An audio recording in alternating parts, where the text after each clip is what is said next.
First, I was wrong about Yuji not aging. Second, I didn't predict this. Am I a fraud? What's up, guys? That guy with a pencil here. Fun fact, we do have it too. Me, I happen to have it on me and keep it on me at all times. Another fun fact. Yo, actually, Joe, peep the hair. It's actually getting a little thicker.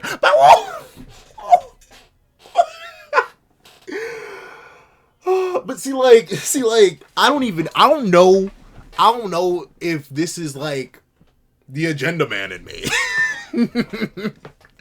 But actually, you don't know. I'll say this right here at the start, because it's going to be, unless I'm mistaken, unless I somehow giga gaslight myself into doing the exact opposite, I'm gonna be feeling a certain type of way. And it's mainly because this chapter feeds both sides of me so perfectly.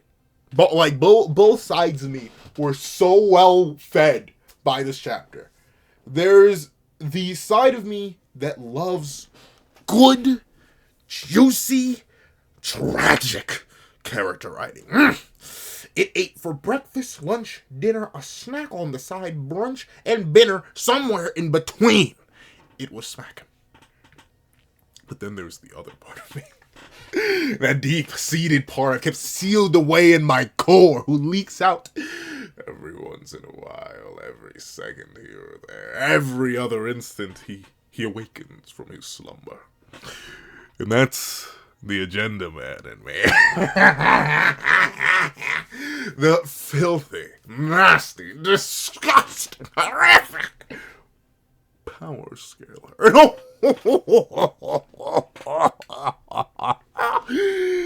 Is he satisfied with this very chapter? So when I say I am excited, very excited to talk about Jujutsu Kaisen Modulo, Chapter 15, Forbidden Technique Unleashed.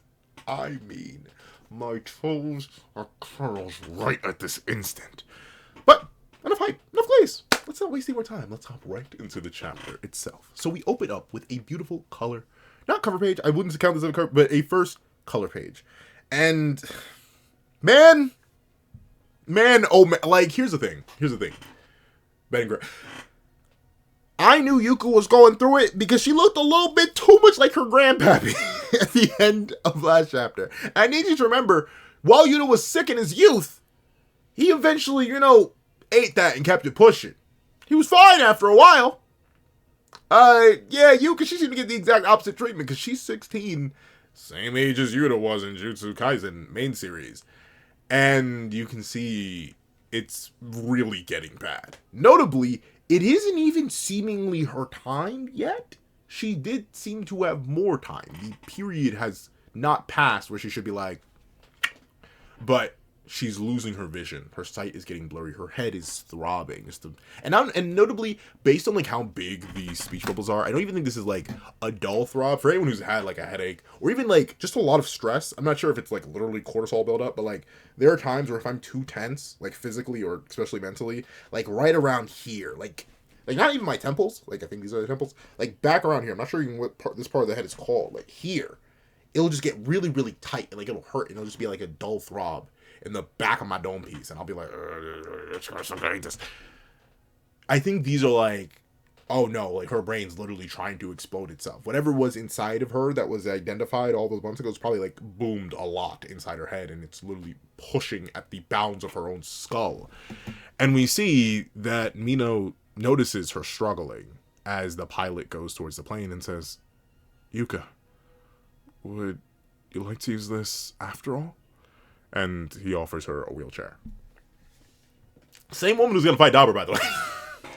Same woman who's going to go band for band with Dabur, by the way. You know the Zuga level there. Yeah, this is the same woman who's going to fight him. She's the challenger. She accepted. And fun fact, Mino has orange hair. I don't know if this was revealed already. For some reason, I did not picture this man being Ichigo. It was not in my bingo card. Speaking of things on my bingo card, the live reaction, it was 42 minutes long. I was just yapping for yapping. Like, I did not keep track of time at all. But, live reaction over on Patreon for those $1 a month. You can remember for those $3 a month. Check out the live reaction to this very review. You'll be able to see it, because your boy actually managed to avoid spoilers for this one. Except for Ui Ui. We always somehow manages to sneak it. But a pretty good live reaction. Should always low as $1 a month or on Patreon or $3 a month here on the channel. But that aside, we see Yuka say, "Thanks, Mina."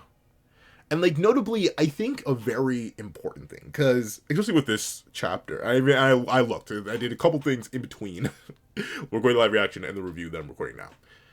And one of the things I did, I looked around, right? Because now I no longer have to dodge spoilers. I saw it happen, and I've seen a lot of people saying that Yuka is kind of just sort of a run back up Potential Man with a different design. But, like, not only, and notably, I mean Potential Man is in, like, the two Potential Men. Like, Yuta was Potential Man that was, like, basically actually realized, and then Megami was Potential Man. They could argue it was kind of realized, but never fully realized. But, notably, I think it's, like, a moment like this, where even in her pain, even in her blurry vision, even in what is presumable physical agony, as she essentially prepares, like, I want you to realize, best, and I mean best case scenario for humanity, and very specifically, Yuka is dying. By the end of this chapter, it's too late. It's too, like no matter what, she either dies today, or she dies today. Because presumably, this is a Diskunte warrior trial.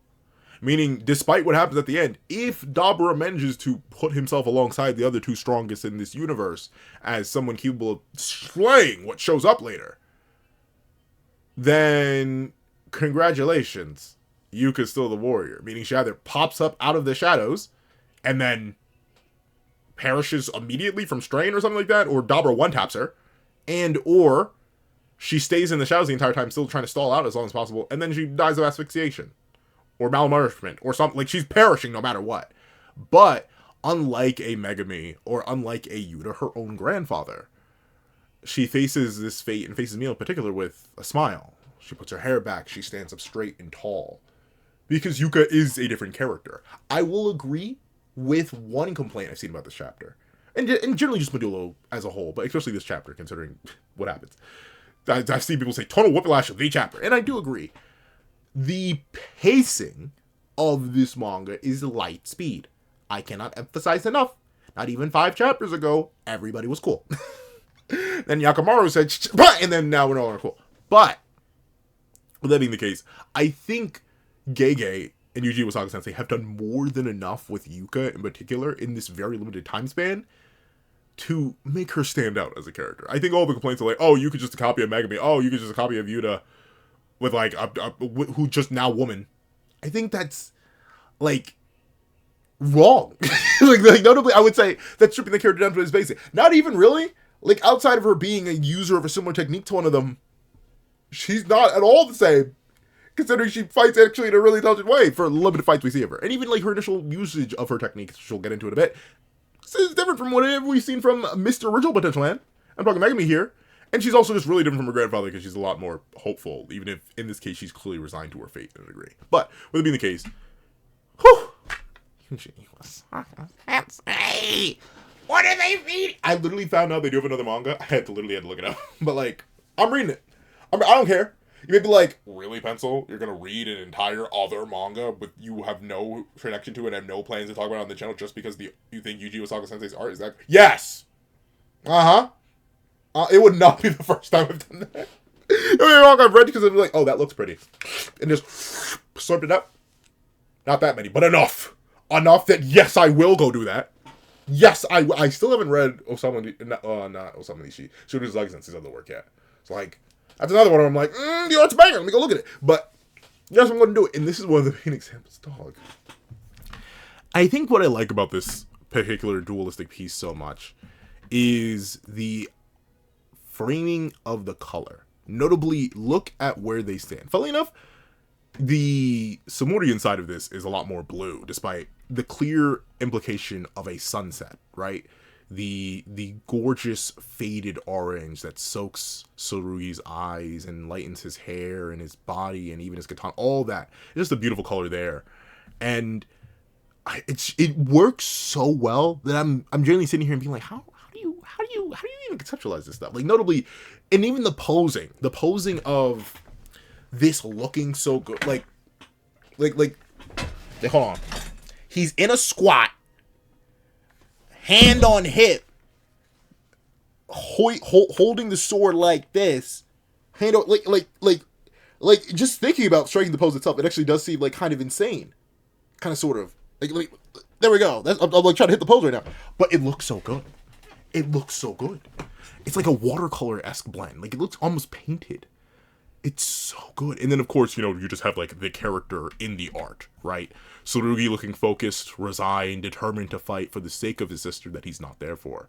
And Yuka, determined, focused, ready to fight with this look of, like, not even resignation, but determined resignation. Almost like... well, enough, I just talked about... She's different from the previous characters, but very similar to her... cousin thrice removed, I think, where she's determined to be like, okay, if I'm going, you're coming with me. We shall go together type B. She's really hitting that right here. You see the determination, and I love how that's contrasted by both Maru and Dabura. Of course, it's much more contrasted with Dabura, but like if you look at Tsurugi's expression here, he's definitely determined, he's definitely locked, he's definitely focused. But look at Maru. Look at how, like, almost detached he is. And I think, but he's clearly so focused, right? He has the sword drawn, and the sword looks beautiful, by the way. Like, the orb, like, I forget if the orb is, like, attached to a pole here, whatever. But that aside, the contrast of expressions, the way the sun fades into a blue on them, the way it accents everything, the way that all three eyes are focused, yet it's so oddly calm. And I think this works so well in contrast to Tsurugi, because... in a way, Tsurugi's fighting for humanity, but I do 100% believe, especially with this chapter on top of last chapter, that he's fighting for his sister, first and foremost, to have her live another day. Meanwhile, Maru is fighting for Cross, but unlike Tsurugi, I'm not even saying he's not as deeply invested. He's very specifically fighting for a grander purpose, the nature, the idea, the ideation of a warrior. And you can see that from his almost attachment to this battle, which is displayed in this drawing. And the one who is most attached, the one who seems to carry the least, yet still must fight, is Dabura. Unlike Tsurugi, unlike Maru, unlike Yuka in this color cover page, he is simply looking down. If you'll note, every single other character has their eyes up like that. Like they're looking like this. Like I can't even check that. Hold on, let me see. They're looking like this. Their head is down, they're focused, they're locked on. Every single one of them is like that. You know who isn't? Dabura. Dabura, the strongest of this era, looks down. Looks down, detached, a hand extended to wipe this out, to fulfill his duty, to fulfill his role. And once again, his third eye even feeds into that. Because the other third eye can look down, but it's focused elsewhere. I love how this color cover page is not just beautiful, but also feeds into all the characters and their respective ties to this battle. It's gorgeous. But... of course, hopping into the actual chapter itself, we get to an interesting thing. Now, this one, I do genuinely wonder, like, does Gege have a sibling? I think they do. Yeah, they do. I know, in fact, they do have a sibling, because they had, like, a volume extra about it. Like, they talked about, like, drawing something for their brother, for their brother's wedding, I do believe. Like, they had meant to draw something for their brother's wife, but then, like, apparently they had do it wrong. So, like, I know Gege does have a sibling. So I do wonder how, like, only children do read this, because this one is interesting. And notably, I not only do I wonder how only solo children read this, but I also do wonder how, like, younger siblings read this, because notably I am older. Even if I do have cousins I consider, like, elder siblings, and when I try to talk to my brother about things for this chapter, he's like, I'm not talking to you right now, I'm busy, and they hung up the phone. So, like, couldn't get answers out of him for things I was still looking at him for. But in this case, we see you could begin to reflect on essentially the end, right? Like I mentioned, she's kind of resolved to her fate. She doesn't make it beyond today now that she's done what she's done, and she's kind of resolved that. So she thinks to herself, if I get to be reborn, I'd like to be the older sister next time. I spent 16 years finding out exactly what a younger sibling would want. So I'd always go easy on you. I'd let you first pick up the snacks. I'd make sure to teach you all the cheat codes. And every now and then, I'd help you with your homework. This is... Now, it really depends what you believe. How deeply tied beings are. If you think reincarnation is a thing at all. Like, whatever you think. Maybe you think it's dust and dust, right? Like you exist and then you don't, and then whoop! Like, souls, like all that in the third. But... I cannot imagine. just as there are certain things where I'm like, oh, if this canon event doesn't happen in my timeline, I just don't, like, I'm a different person. Like, what like, there are a couple canon events I've mentioned before on the channel. One of them being the birth of the channel itself, like the conversation or the discussion slash argument slash debate that led to the birth of that guy with the pencil, which has changed my life in many, many ways, is something that if it did not happen, I would have never become a content creator. It's so weird to think about, but like, if I didn't have that conversation with a guy I haven't spoken to in years, I haven't spoken to that guy in years, but I don't even know what he looks like now. If that conversation didn't happen, I wouldn't be where I am right now. That's a canon event. But I think one of, like, top 3 canon events that is like a continuous canon event that affects me to this day, will forever affect me until I'm gone. If I did not have my baby brother, I have no idea who I would be. And this is why I do genuinely wonder, like, what do only children think? Unfortunately, almost everyone I could have reached out that would have had, like, an opinion on the chapter as well, they all have siblings. Like, I couldn't have had, shockingly enough, don't know any only children. But, and, like, the ones I do don't read JJK, so I wasn't gonna bother them about this. But, very specifically, I am, in many ways, defined by the fact that I am an older brother.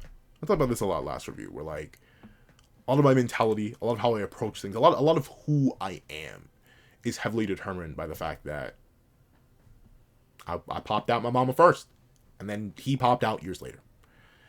And it is an interesting thing, right? If someone were to ask me, hey, would you want to be the older brother again?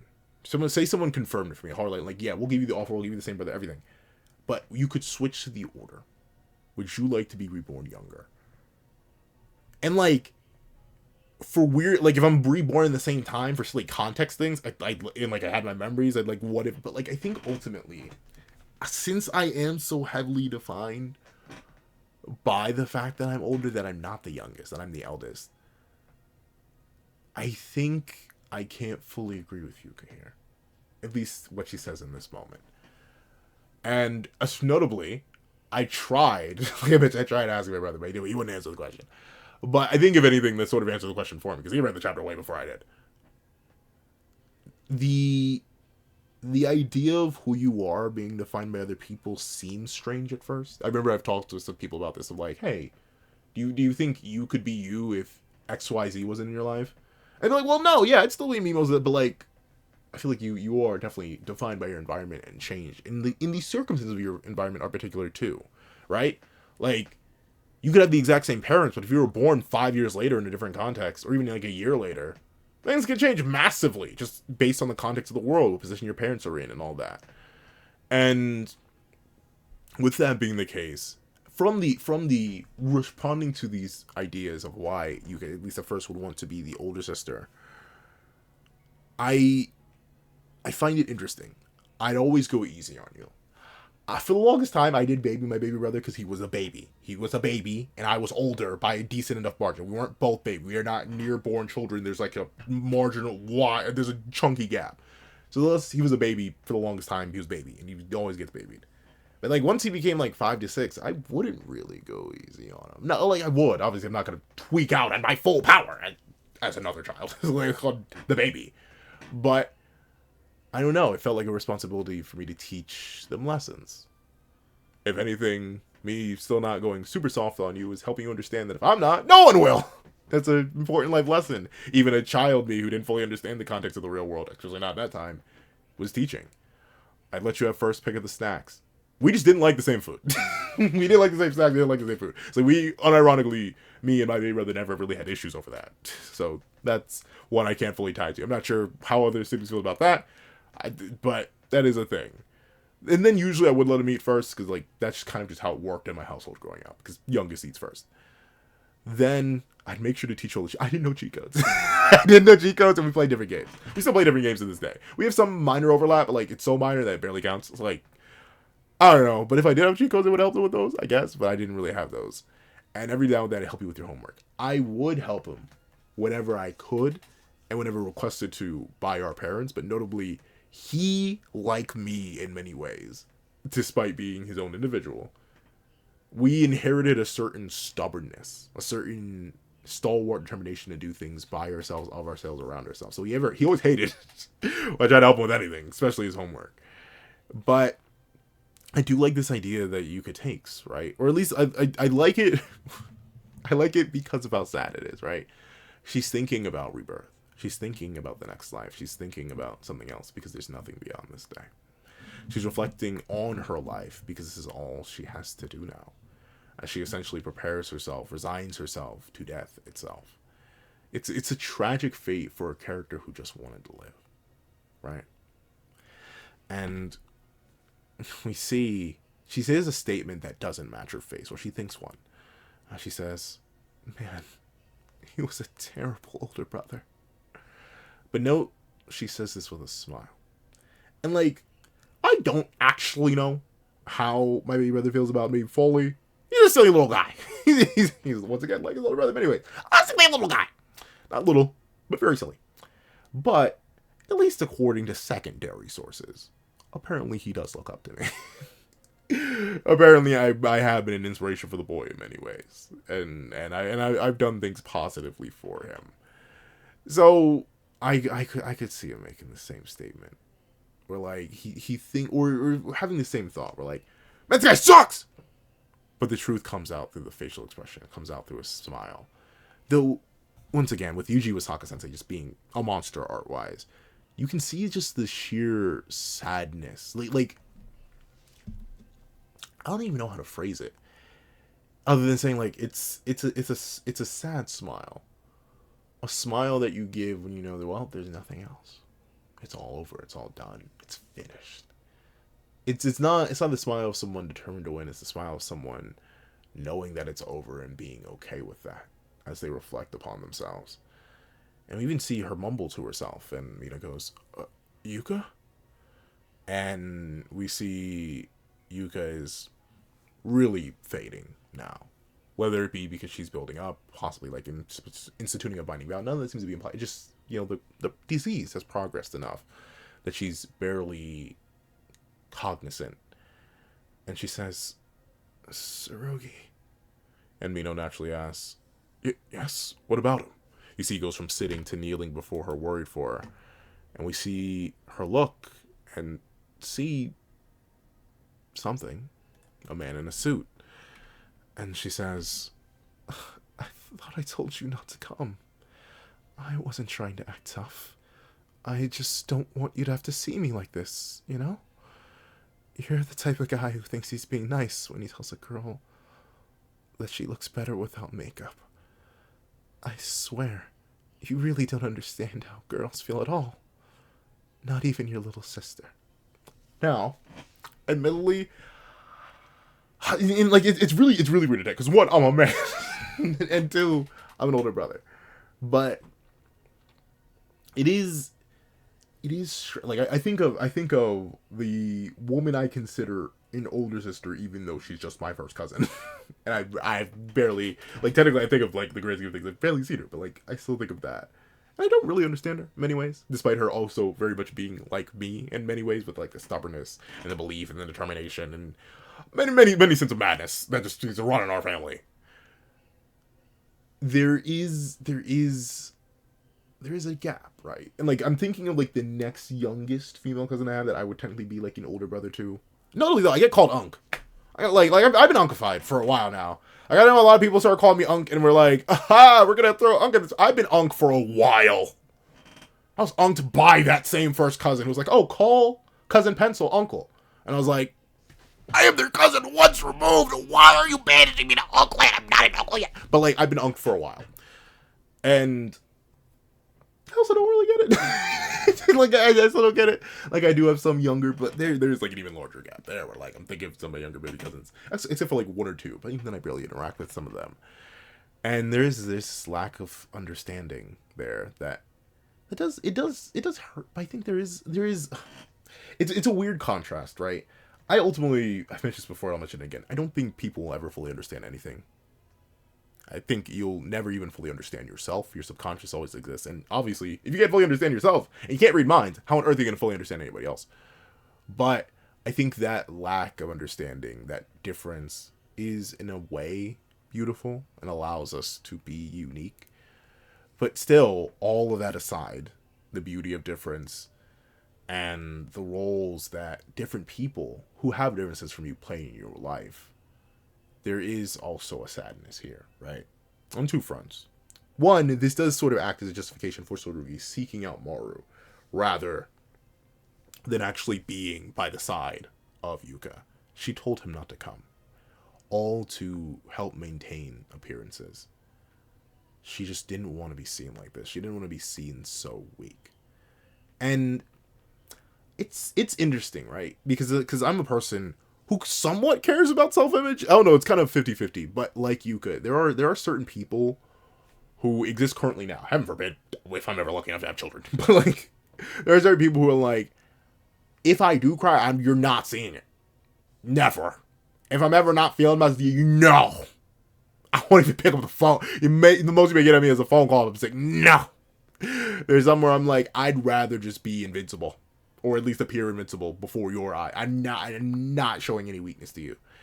And it is like a not even trying to act. It's just there's a certain time where you just don't want certain people look at you a certain way, and you don't want them to see you as anything else but that.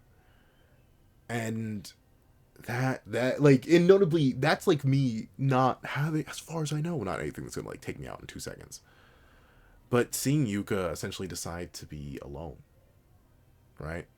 She doesn't want Sugi to be by her side before she throws herself to the wolves. She wants to go alone. And then the fact that Sugi honored that request is like, it's a mixed feeling, right? Because I think I go back to the idea of last chapter. I was talking about like the role of an older sibling. That's like what the last chapter was called.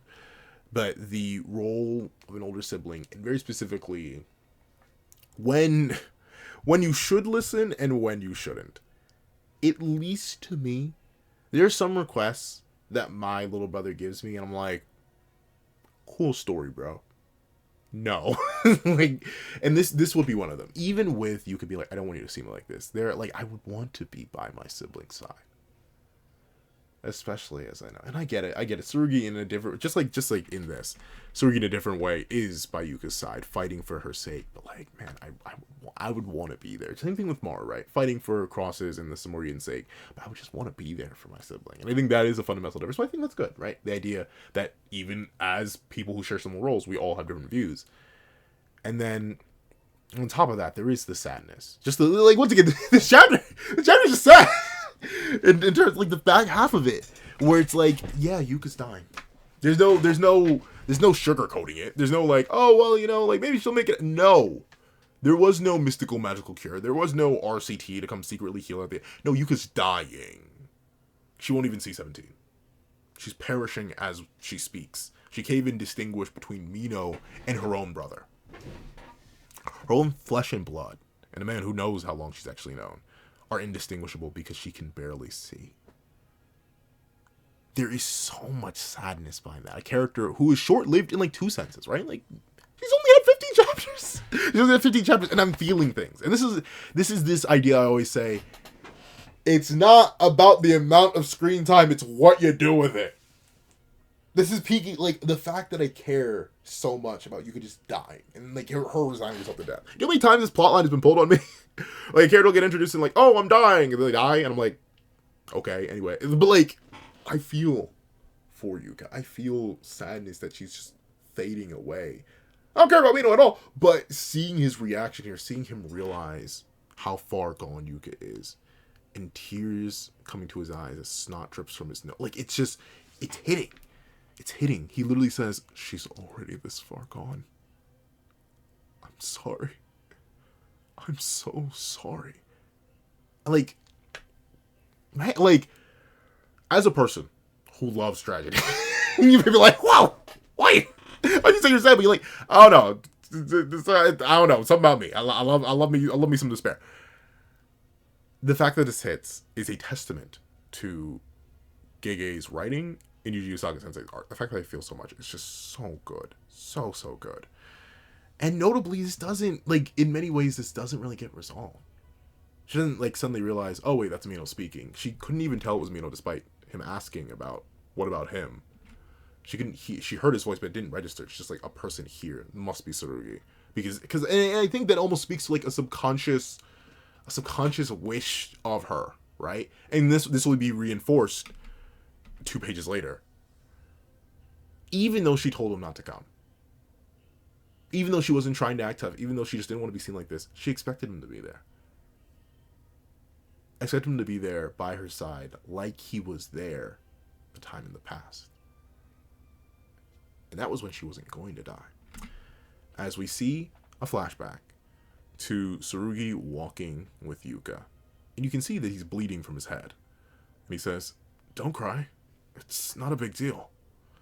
And Yuka explains, "My friend was possessed by a vengeful cursed spirit that couldn't be created. And I wanted to help them. I thought I could do it by myself." Now, how much this has to do with, at all with the illness, I don't know. But it is interesting that this gets mentioned. And once again, this is the weakness of Modulo being a short run series. I wish we had like any context for who this friend was. We're kind of just getting text. But obviously the main point here is that Sugi was there. And very specifically, it's this that makes me think there was a subconscious reaction, right? Like the idea that her eyesight, her hearing, her body is failing, but she expected Sugi to be there in spite of her wishes. Because she says this, "I don't think I would have died if Sugi hadn't shown up, but my friend might have. Yet he never blamed me. All I could do was rely on his kindness." That kindness, that foundation, that support that comes from an older brother.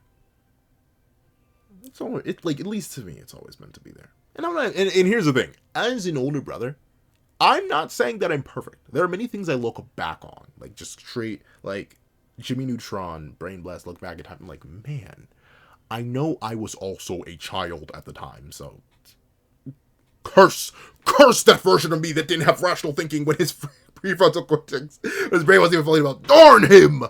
But I do look back on a lot of things. I'm like, man, I wish I could have done that better. I wish I could have played that differently. I wish I could have done that. Because, like, if it sticks with me this way, I can't imagine how it sticks with him. But I think in his heart of hearts, even though he didn't want to talk to me today, he was like, busy! I think that boy, that silly little boy, I think he knows that by sheer instinct alone, I go to the ends of the earth for him. Because he's all I got. I have cousins. I have a large family. Real big family. Shagor. Half Nigerian. Real big family. But I have one brother. I don't think it would change if I had multiple siblings, but I have one brother. That's the only person who grew up in the same house that I did. That's the only person that shares the exact mix of the genetic code between my mother and my father. That's the only person who I can look at. And even if I don't see me, because we don't look alike, I know in many ways he's another reflection of me as I'm another reflection of him. That's something that you only have with a sibling.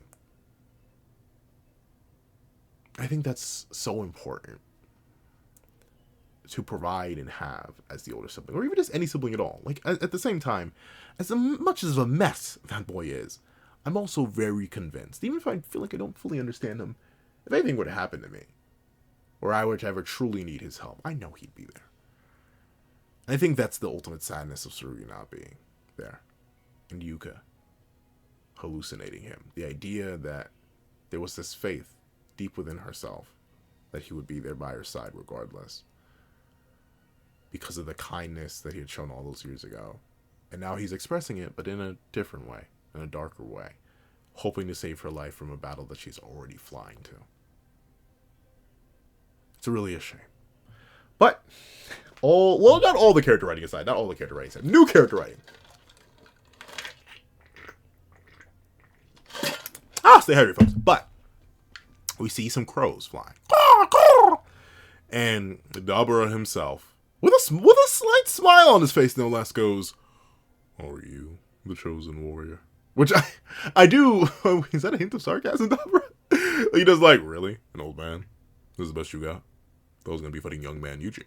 And we see that the individual says, "No, I am but an old man."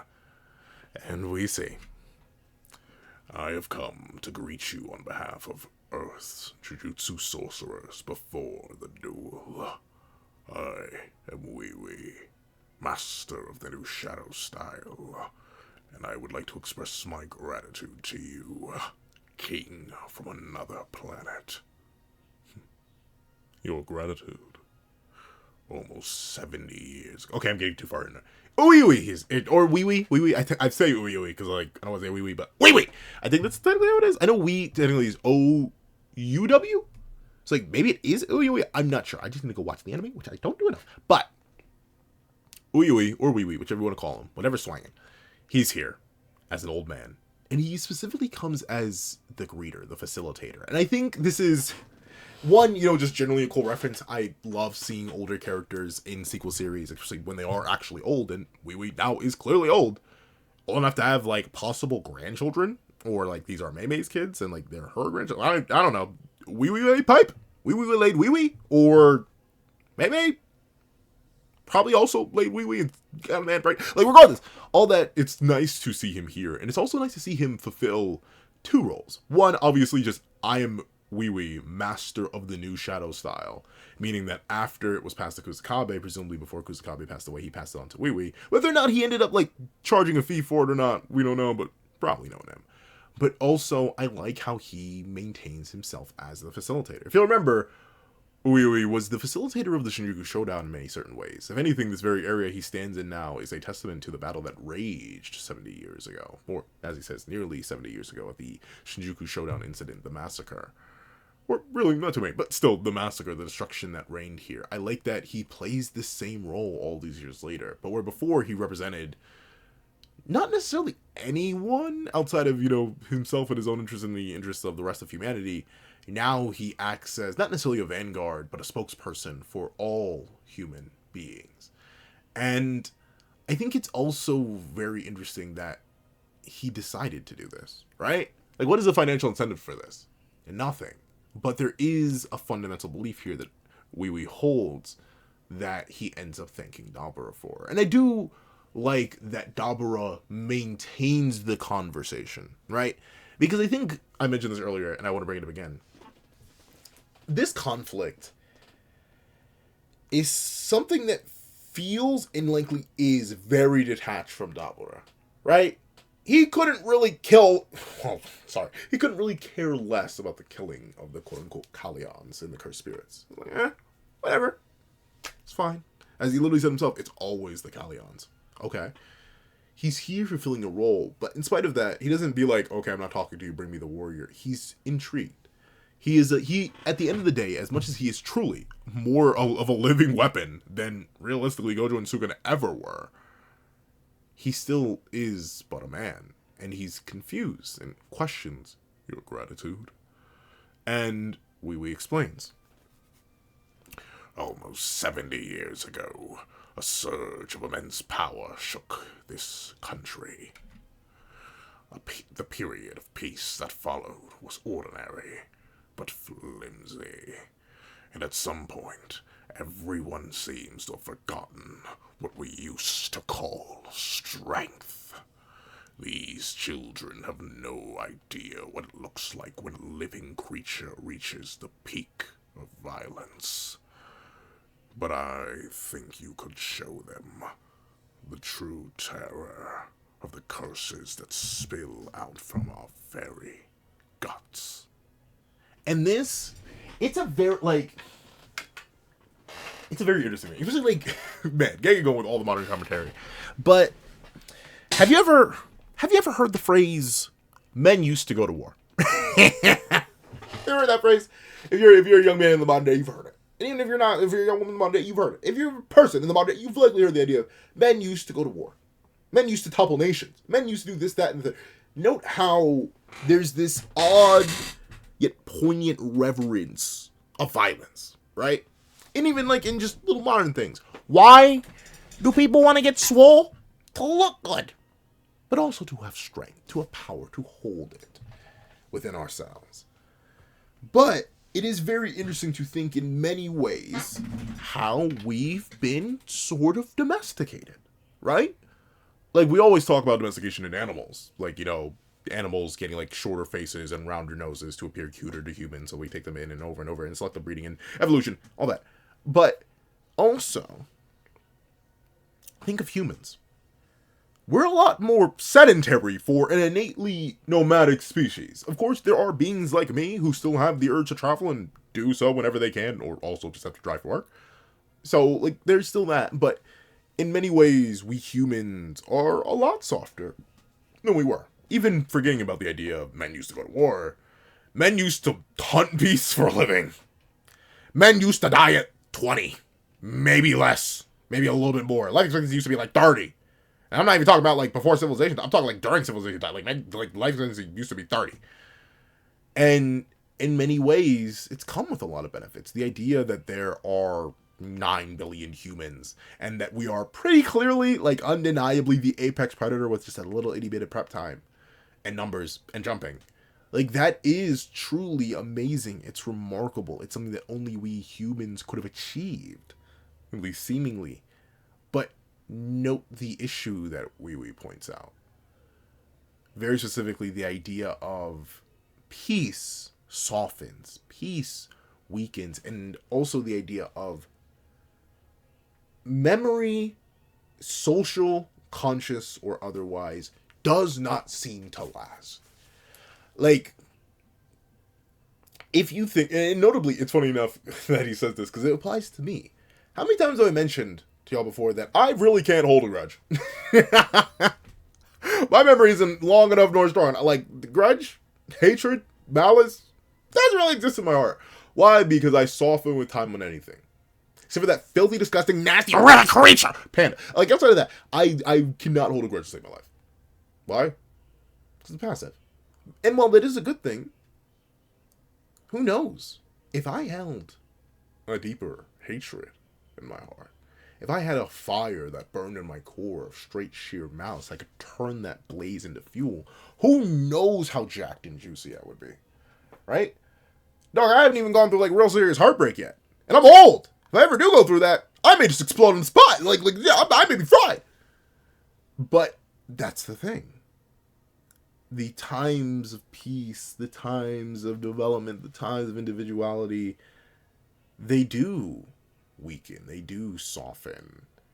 Ultimately, these children have never experienced it. And even children older than these three, who presumably are like no older than maybe 5 or 6, Yuka and Tsurugi don't even know what Sukuna looked like. I highly doubt that Usami or Mino knew either. Because Sukuna was something different. He was truly calamitous. Satoru Gojo was something different. He was truly calamitous. In his own era, Kashimo Hajime was different. He was truly like, there were these posts, these individuals in the world of sorcery that, like, stood there and sort of act as, like, a universal motivator. In our world, typically that motivation is, like, a war of some kind. I was going to try and show, but it really, like, there's that quote-unquote sharpens humanity. But it does come with a dullness. A blade that does not use shall rust, if you will.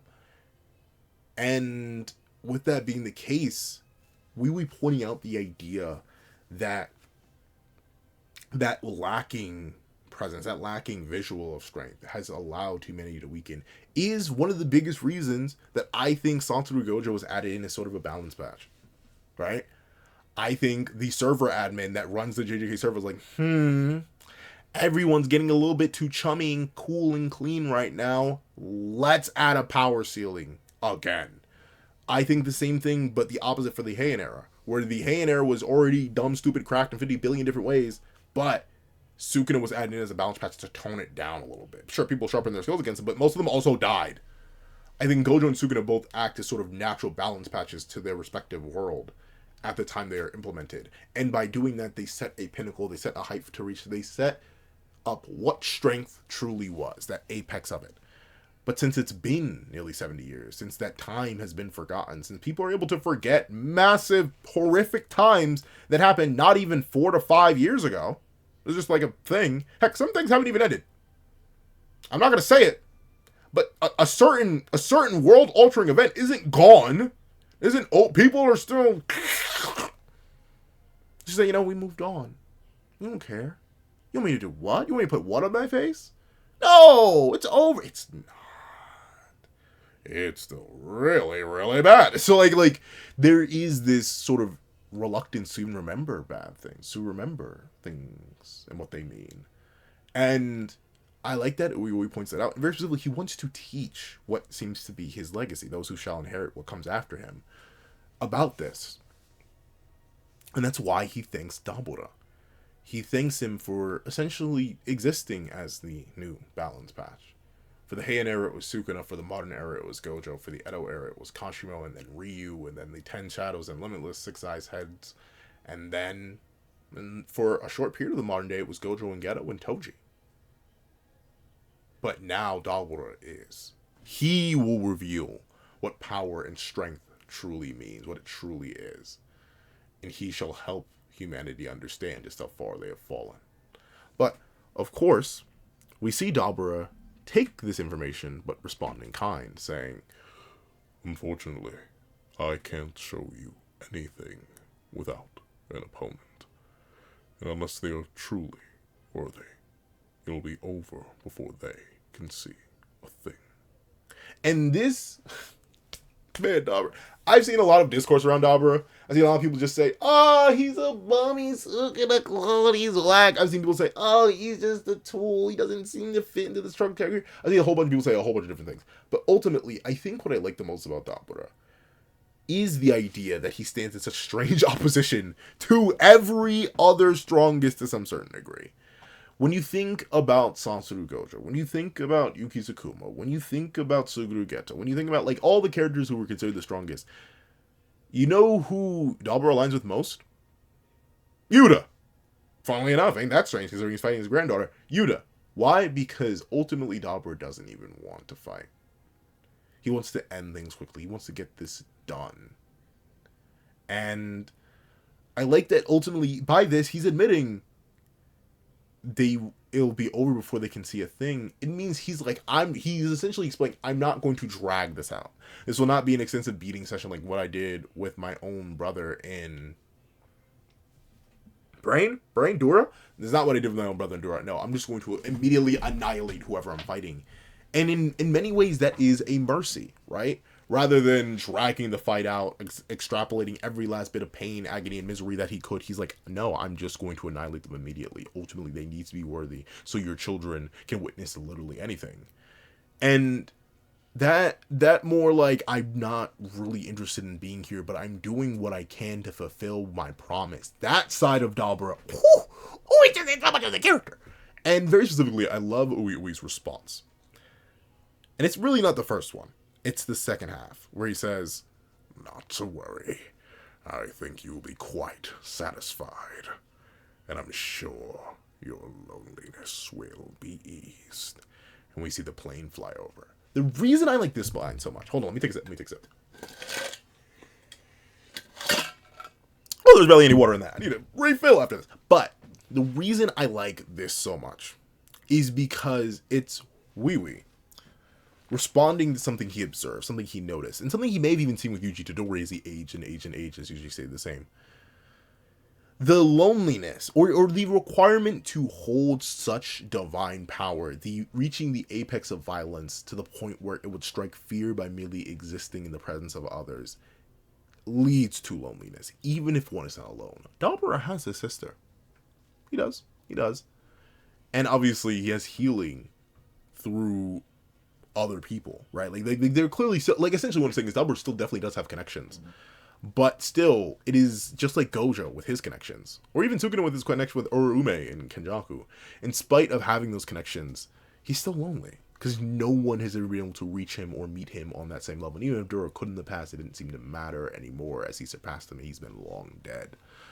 So Wee responding to what he sees as an abject loneliness and simply saying, "Do not worry.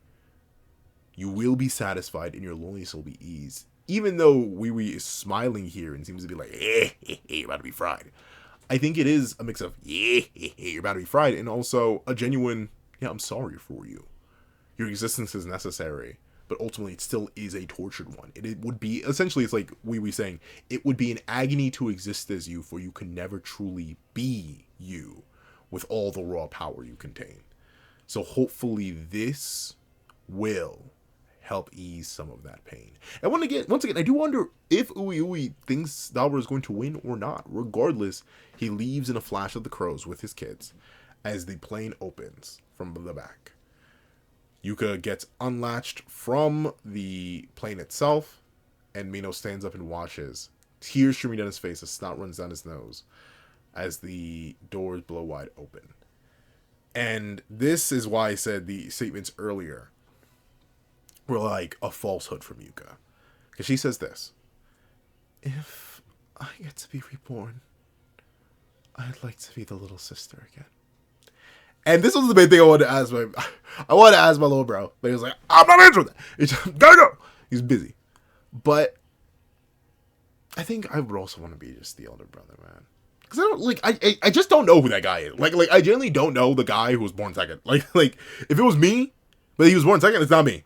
Like I always joke about this with my parents, where she's like, oh, you know, I had this thing here, this could have gone wrong, left, right, and the third. And I'm like, you know, I hate to say this, mama, I'm glad multiple things went wrong in your life, or I wouldn't exist. Like I'm made on a different day, and I'm a different person. Like it really is. When you change one slight factor of my existence, you change everything. And it's not, being an older brother is not a slight small fact of my existence. It is something that has been with me ever since he was born, and will be with me until I'm gone. That's how fundamental and important it is. And I think Yuka has realized that. Even as she looks for Sugi, and she seemed to have found him, it is that connection, it is that faith, it is that kindness, it is that love that Sugi gave her, even if he supposedly was a terrible older brother, that makes her wish to be the little sister again. And she looks out, or looks up the best she can, as she begins to roll out of the plane. We see she falls, her wheelchair falling apart with her, as she just free falls to her own doom. And it's weird, because now I want to say it isn't so much sad. It is a way of expressing freedom. One last bit of freedom before you're ultimately chained to the shackles of death. And we see that she says, and I'd want my older brother to be... He doesn't say it, but he appears. It would be Sugi. She closes her eyes as tears leave them.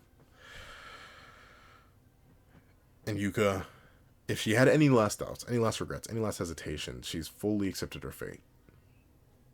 As she begins what needs to be done. Ultimately, at the end of the day, Yuka Okotsu is a sorcerer, a guardian of humanity, and she will do anything in her power to make sure humanity can live on and be free. And in this, Dabura notices, looking up into the sky, unlike he did at the very start of the chapter in the color cover page, as he sees one thing and hears another. I'm sorry, Dabura. The wolves, the frogs, the beasts all line up, and they call, they roar, they summon he who has been waiting in the darkness for all this time. With this treasure I summon. Look at him! We're not free! Look at him!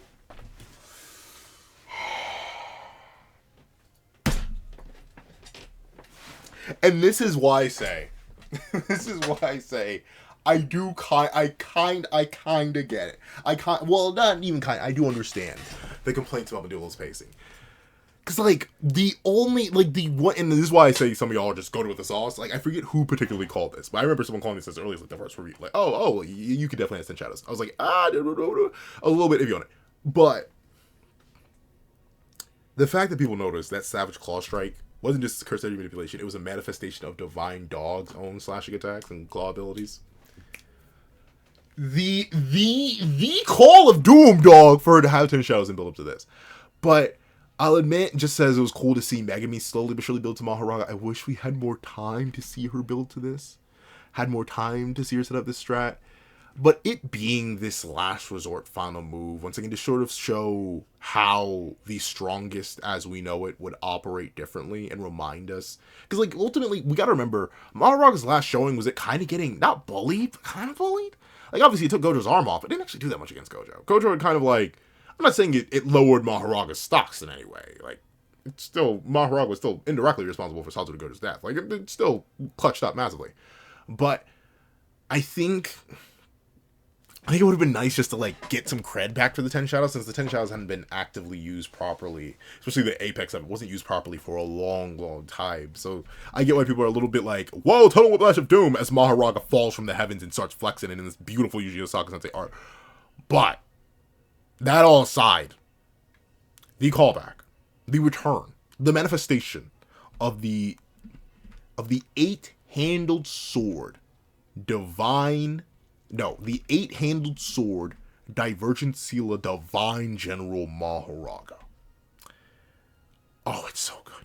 Oh, it's so... And admittedly, I agree, tonal whiplash of doom and despair, right? We spend the first chunk of this chapter talking about the isolation, the loneliness, the pain, the agony, death itself slowly creeping upon one of our main characters, and then going into the idea of the weakness of man and peace, and how that may not be a good thing for them, and how they need to understand the dangers and powers of the strengths that be, and very specifically the isolation and the emptiness and the kindness of someone who is so strong, is only existing to be a weapon for the sake of someone else's ideals, as Dabura, despite having all the power in the world, is still too, not necessarily weak of mind, but bound by bonds to be anything but a tool for others. We go from this, like, insane level of multi-layered character writing, how this plays into it, and make me really reflect on all these things. And then we just get the aura farmer, right? Like, then he's just here. And I love, admittedly, even though it is the tonal whiplash of doom and despair, I think it works for what it is. This still does feed into everything we were talking about. It feeds into Dabura's loneliness, how he's meeting the exception, the loneliness of the apex of the 10 Shadows, right? Because we're talking about two apexes. It feeds into Yuka's resignation, right? Well, I talked about from the beginning, one way or another, Yuka's dying. She's dying one way or another by the end of this. And it's because of what Maharaga represents in her hands. And any 10 Shadows user that's not named Suki in his hands, it is a signatory of one's death. I've seen hot debate on whether or not Maharaga is tamed by her, but it's very clear to me that the reason she slips into the shadows isn't just so Dabura doesn't one-shot her, it's because so Maharaga doesn't immediately kill her. Obviously, we know that she presumably included Dabura in the ritual, which is why, naturally, even, like, incapacitating Yuka would not be enough. Maharaga would have to fight Dabura anyway. But she slips into the shadows because Maharaga was trying to boom her. In fact, I think the whole reason she slips into the shadows, or was even in a plane and got dropped down to this point, was very specifically so she could have enough momentum and speed, so when she completed the with this treasure I summoned, Maharaga couldn't instantly just gimp her. Just absolutely annihilate her. Right? Like, I think, and Maharaga, very specifically, the pose he lands with, and where his foot is, he's stomping down on it. He's trying to boom her, which is why Yuka slipping into the shadows is actually a really smart move, because even if she's going to suffer from asphyxiation, she's at least able to maintain herself. Who knows, she may summon other shadows from down there, because Maharaga himself seemingly can't enter the shadows without the will of its user, but considering this is a wild Raga, it has no user to allow into the shadows, or no user will allow it into the shadows. So it's just left for the being it needs to fight. So it is a really cool application of Maharaga. Maharaga's appearance here does still feed into, like, the points of the chapter and the discussion and the madness of it. But I do get why all these characters with sad smiles, no smiles at all, or like twisted smiles, is definitely thrown off a bit by Big Raga just being like, hey, baby, I'm back. She peeped the games, peeped the games, peeped the doubts, peeped the traps, peeped the real doubt. Like, look at him. Why are he so ice cheesy? He's like, hey, I'm back. I still can't see nothing. I ain't got no eyes, but I'm still here. I love Raga. I love Raga, right? As much as I clown on Raga, as much as I'm like, Raga may be a bit overrated. I think Maharaga discussions kind of go wild, dumb, stupid. I think a lot of characters go and shot Maharaga. I think he's like a Kid Goku victim, Kid Krillin victim, Dragon Ball TN victim, maybe a Dende victim. Like, as much as all that is, he's still so cool. He's so cool. And speaking of victims, speaking of upscale, speaking of total whiplash, we see that Maharaga is posted up and a little bit confused, as its master did just slide into the shadows, or at least the thing that was supposed to be trying to master it did slide into the shadows. So it's kind of like, I'm here. Like who am I fighting? You know, last time I fought the Sasuke Gojo guy. But, you know, admittedly though, I do genuinely think that I've seen a lot of people say this, and admittedly it hit me too for a second. I'm like, is this meant to confirm that Megumi's dead? Like, is this meant to be a hardline confirmation that Megumi's gone?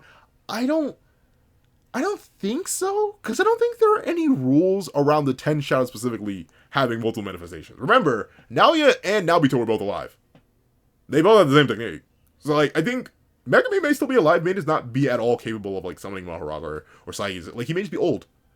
Because what? 68 years have passed since Shinjuku, so Megami he was 16 then, 16, he's like 84. They may not be able to contact him. He may have been one of the other characters on video that was reached out to. Same thing with Noparo. She should also be like 64, I think, or like 60, or no, like not 64, like 84. Like they're up in their ages. So like maybe Megami could have pulled off the same strap, but like couldn't because like he was barely physically moving, and maybe he even offered it, but then Yuka took over. I don't think this. I think a lot of people say the potential man is gone. The potential man is dead. He truly did die to a grade 3 curse in an alligator. I don't think so. I just think it's, you know, circumstances, and he's not a main major character in this manga. It's like, obviously Yuka making this role here, this play here, is smart. Though I think that even if Megami isn't dead, I think this kind of hardline slaughters any hope of him appearing, unless he like appears next chapter to explain Maharaga. But even then, at the end of the chapter, we get an explanation for Maharaga, if someone reading Modulo did somehow forget about Big Raga. But, speaking about Big Raga, and definitely not forgetting about him, we see Big Raga hit a double exclamation point being like, wait a second, I came here to fight somebody.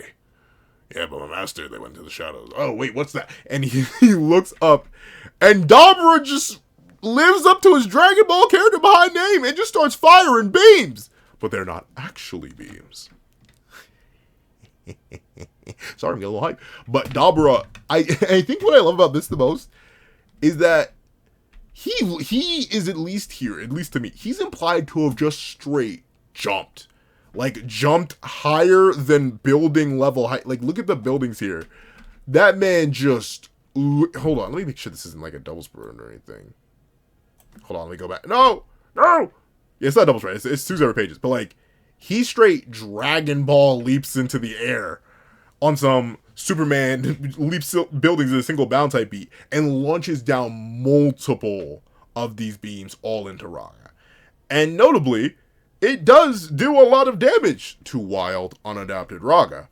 And I love this image right here of Maharaga pierced and speared on all these different things, literally burning and sizzling alive as Dabura looks down upon him. And I love how Dabura's horns in this image do mirror a crown here. Once again, right? He truly does fit into like the modern King of Curses, modern strongest archetype here, as he stands upon constructs of his own creation. And I do like how his constructs work, right? Like these are...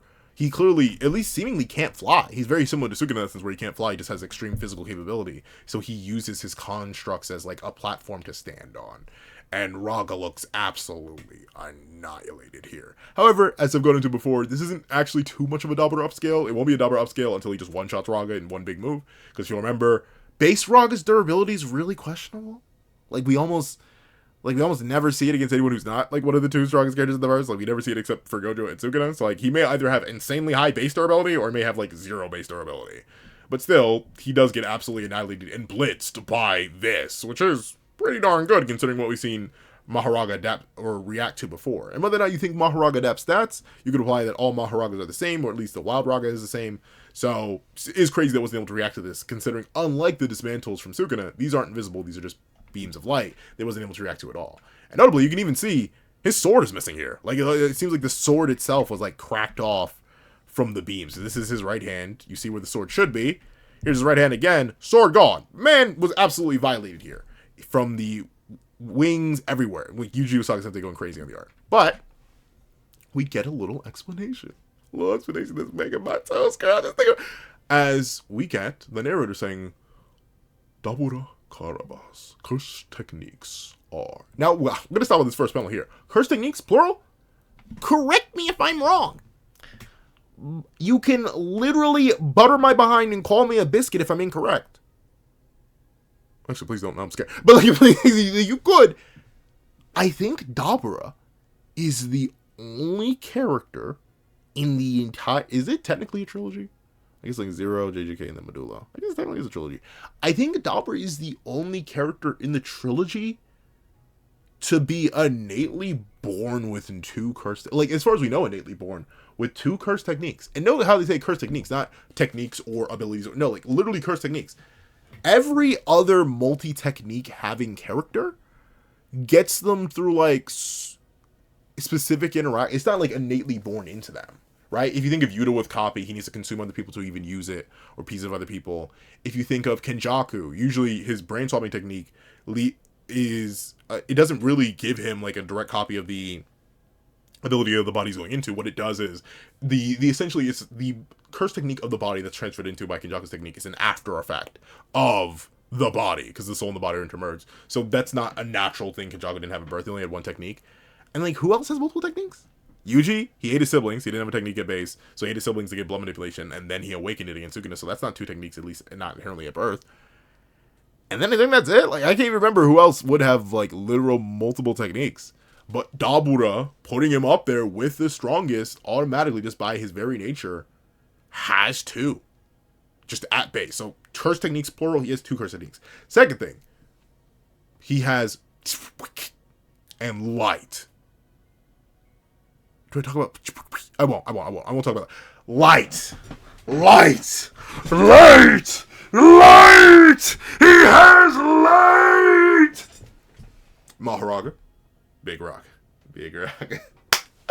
My handsome, juicy, legendary, eyeless, noseless king. I need you to do me a favor. I need you to grab a mirror. I need you to reflect one of the beams. In Dabura, I needed to fire a beam, baby. It cannot be a construct. I need a light. And Mara, I need you to react to it. And then narrator, I'm gonna need a third layup. I'm just gonna stick with Dabura and Maharaga. No, I'm gonna need a third layup.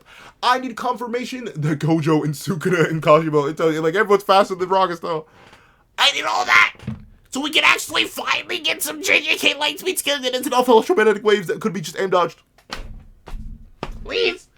And the black hole reaction. Please. I need it. JK, please. JK, please. Because what do you mean you gave him light? And don't get me wrong. I do like that Dabura actually has light. Like all the meme power scaling silliness aside. Like, Dabura having light, once again, just fits into the idea of the strongest. Like, whether, like, I'll go to, like, the least strongest characters, like Maki and Toji, who fit their own strongest category in a weird, exceptional way. They're the apex of just pure human ability, right? Who then need to stack, like, cursed tools on top of their base human ability to be actually cracked. Then another, I know, very just strongest, Ryu is the highest output of what, like, the most base sorcerer would be. He has just the highest output. You know, like, the highest output ever recorded history. Bada bing, bada boom. He has the highest, like, stats, offense and defense wise, just in terms of, like, base body as a sorcerer. Then, obviously, his curse technique was also that, noting how it feeds into that. And I'm talking about how all this will feed back in the Dabura. Kashimo, NBA, really powerful technique, really, really crazy. What did it have control over? Control over all electromagnetic phenomena, or like any phenomena that can be produced by electricity. That is very broad. That's very wide scale. It makes sense that the strongest of an era would have access to something like that because it's such a grand scale of things. Sukuna, as much as I've seen people say, Shrine's kind of buns. Shrine's not buns. It's just another way Sukuna uses it, but even Yuji Shrine is not buns. The ability to just sever things upon contact or at distance. Really, really stupid. Also really, really strong severance. And then obviously Gojo Satoru with the Limitless. No duh. Also a really dumb strong technique. So Dabura having control over light fits him into that motif where he just has such a fundamental control over a base aspect of the universe. A base concept. Just like Sukuna had control over severance. Just like Gojo had control over space. Just like Kashimo had control over electricity. And just as Ryu had absolute apex of, like, curse energy, just output, and then Maki and Toji had complete, like, just physical supremacy. All of that, Dabura fits into all of that perfectly. And once again, another character of the strongest, just playing a different role relative to all the previous strongest before him. But I need a light speed. I need Tsurugi, can you somehow show up here? Because you're really weak right now. I need you to, like, somehow show up here, like, deflect a light speed, please. My agenda. Please. Do you know how easy it would be to put JJK above Demon Slayer as long as they had better speed scaling? Please, JJK, please. Save the JJK versus speed scaling. But all that aside, there is... And... Is murderous intent given tangible form, a concept impossible for Earthlings to even describe, in words passed down through the Deskunte tribe. And, for the first time in recorded history, Maharaga's adaptation toward an extraterrestrial curse technique begins. And this is where I think, ultimately, Dabura... Like, I'm not saying Dabura has already been hard confirmed to win by this last page alone, but I think this is it. Because if we'll remember, the reason that Raga has lost every single time is because someone had a different attack in their bag. If we remember the initial summoning of Raga, why did he lose the Sukune even after adapting to a majority of Shrine? It's because Sukuna had Fuga. He had the Divine Arrow, the Divine Flames Furnace, which was another type of attack that could completely eviscerate and annihilate Raga. It did that. Why did Raga die to Gojo even though he'd already adapted to blue, adapted to red, adapted all? Because purple is a completely different phenomena that Gojo had in his bag that immediately annihilated Raga because it wasn't adapted to it at all. Fried. I think we will see Dabura struggle because he's going to keep using light at first. And you can already see Maharaga is adapting to it. Note how the light spears that pierce its body, the lights, everything there, it's already fading. They're cracking and breaking away, and the wheel has already begun to spin. It's understanding light. But obviously, we also know that just simple understanding of a concept as complex as light probably isn't omega simple. If it took it a while to react and evolve to dismantles too. It's like, I highly doubt this will be easy for it to evolve to light or react to and adapt to light. But at the same time, already setting up that Dabura has a second curse technique, and very specifically, it's murderous intent given, like, it's so different from light being murderous intent given in tangible form. I wouldn't be shocked if it is just like an explosion of curse energy, like something so fundamentally different from light that just immediately eviscerates a Raga that looks like it's about to win.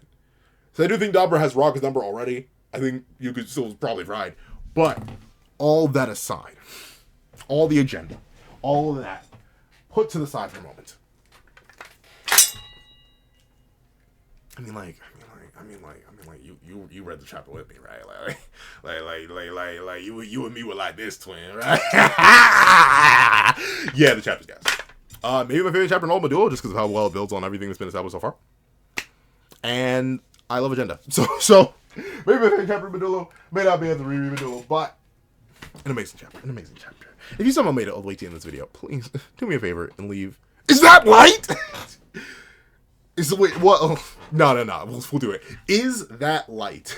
Is that light? Question mark, exclamation point in the comment section down below. I want to thank you so much for watching. Remember to leave a like, share, comment, and subscribe. And make sure you hit that little notification bell so you do not miss out on any videos that come to the channel.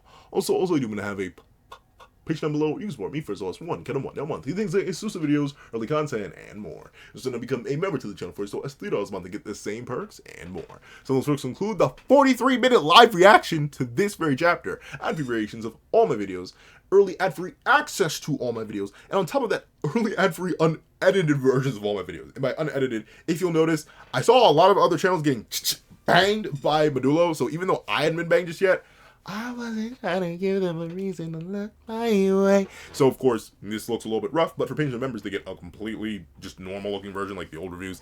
So, you get access to that as well. And on top of that, you get your name at the end of literally every single video I produce for the channel. So, if you would like that kind of perk, you can become a Patreon member. And if you're a $3 member or higher, you get your name read aloud at the end of every single video, not just listed. And on top of that, you get all access to videos here that are early and ready and made and fresh. Sorry, they couldn't come out this week. I was at a busy Sunday. But in this case, you get early access to all the videos on the second channel, That Guy With a Reaction, which will be linked in the description down below, and any other channels that may or may not be getting cooked up right now. Let's just say the oven's really, really hot right now, and it's low-key burning me. But with it being the case, there are other channels you can get early access to the videos, so if you can page remember. There's all that. So there is that. And on top of that, there is the Twitch channel, That Guy With the Controller. If you ever want to come out to a stream, you want to talk to me live about the chapters, about anything really, like, we talk about a lot over there, some of which I don't want to repeat over here. Like, we talk about a lot over on Twitch, 8 p.m. EST, every Friday. Come check your boy out. We have a fantastic time over there. And on top of that, my Ko-Fi is in the link in the description down below if you want to drop 5 minutes for a short video or 25 minutes for a long video for the one time. And now I want to thank you so much for watching. And hope you guys have a wonderful day. This is That Guy With the Pencil, writing off.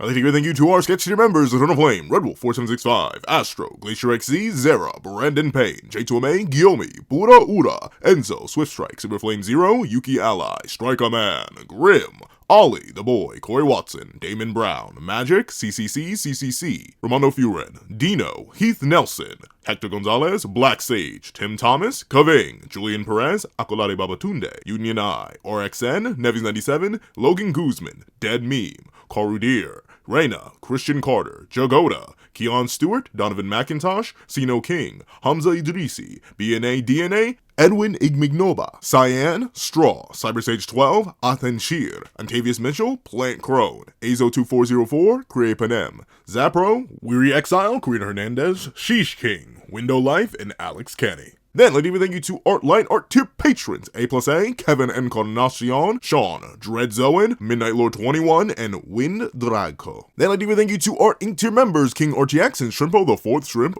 06. Then, let me thank you to our Digital Art Tier members, J Warrior and AZ Void. Then, let me thank you to our Colored Art Tier patrons, Wacky Munoz and Wacky Munoz.